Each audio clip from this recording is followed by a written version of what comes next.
Y Madrid realmente está muy atractivo porque el Paseo de las Artes, esta idea que nosotros aplicamos en Buenos Aires, en Argentina, en nuestra capital, con los museos, está inspirado en el Paseo de las Artes, aquel que une peatonalmente la Reina Sofía, los cafecitos, algún sitio muy simpático como estas chicas que comen cosas muy ricas, muy atrayentes.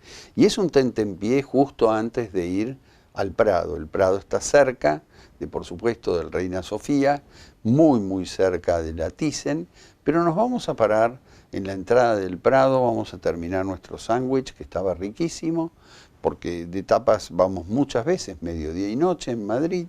¿Y qué pasa? Son los 200 años del Prado, y el Prado lo festeja con todo, y se toma el atrevimiento de hacer un excelente documental donde enfrenta a España con Holanda, una época determinada donde los pintores cada uno tiene su estilo, y esto es lo que casualmente un estupendo curador nos presenta y nos explica. Miradas Afines presenta una exposición diferente de las habituales. La pintura española la vemos en el Prado, la vemos en exposiciones a menudo. Nunca la hemos colgado cotejándola 35 cuadros españoles con 35 cuadros holandeses, todos del siglo XVII, de pintores fabulosos, Velázquez, Greco, Murillo, Frans Hals, Rembrandt, Vermeer, etc. Pintura muy buenas. En Holanda y en España se pintaron algunos de los mejores cuadros que se han pintado en Europa durante toda la historia del arte. Los historiadores, cuando han analizado estos cuadros, han insistido mucho en que unos, los españoles, eran muy típicos de nuestra nación, de España, y otros, los holandeses, eran muy típicos de aquel país, que unos y otros eran cuadros en los que se daba expresión a la esencia de esas naciones. Es una idea muy típica del siglo XIX, que ha tenido mucho éxito, que ha tenido mucha repercusión en todo el siglo XX y que tiene mucho que ver con cómo miramos los cuadros todavía.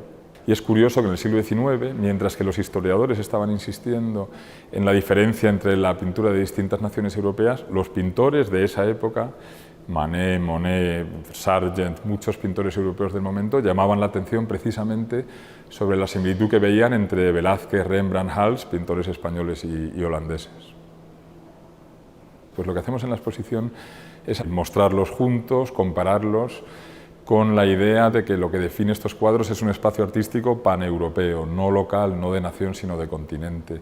Nosotros estamos llamando la atención sobre lo que los une, que es mucho. Lo verá el público en la exposición al ver un retrato del Greco junto a un retrato holandés de la misma época, o un cuadro pintado por Frans Hals con una pincelada muy suelta que curiosamente se parece mucho a la forma de pintar de Velázquez, o un Rivera con un cuadro con mucha textura, una pincelada muy empastada, con una pintura muy densa, que se parece curiosamente mucho a cómo pinta Rembrandt, etcétera, etcétera.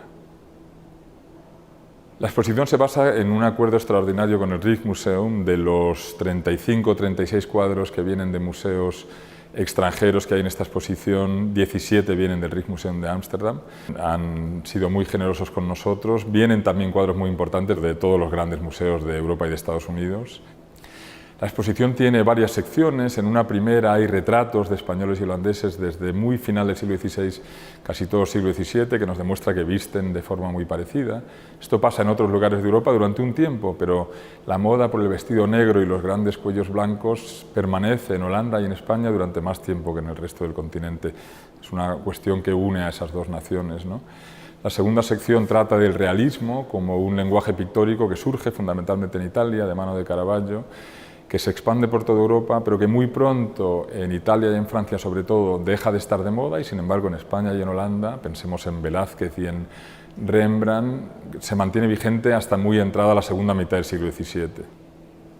Y la última sección muy central en la exposición es una sección con unos cuadros maravillosos de Velázquez y Vermeer, la pareja de cuadros que culmina la exposición, la Villa Medici de Velázquez y la Callejuela de Vermeer, pequeños, muy parecidos de composición, de color, de estética realmente. Llaman mucho la atención sobre esta idea de que se parece bastante la pintura holandesa y la española de aquel momento, dos cuadros maravillosos de una poética leve, muy peculiar, muy bonitos. Hay una comparación también en la última sala de un Marte de Velázquez con un Rembrandt, en el que los dos están muy atentos al lenguaje pictórico, y es curioso que en los dos casos tenemos la sensación de que la pintura no solo es paño o es anatomía, sino que es pintura misma, ¿no? Que parece casi haber caído de la paleta del pintor. Hay algunos de los cuadros realmente destacados de la historia de la pintura europea están en esta exposición. Miradas afines es una exposición comparativa, y yo creo que ver cuadros de forma comparativa, ver un cuadro español junto a un holandés, ver un Velázquez y un Hals, o ver un Greco y algún retrato de otro pintor holandés de la misma época, te hace mirar de manera diferente, te hace meter los ojos bien dentro del marco y mirar buscando, ¿no? Yo creo que es una muy buena invitación a ver la pintura de cerca y a verla de otra manera.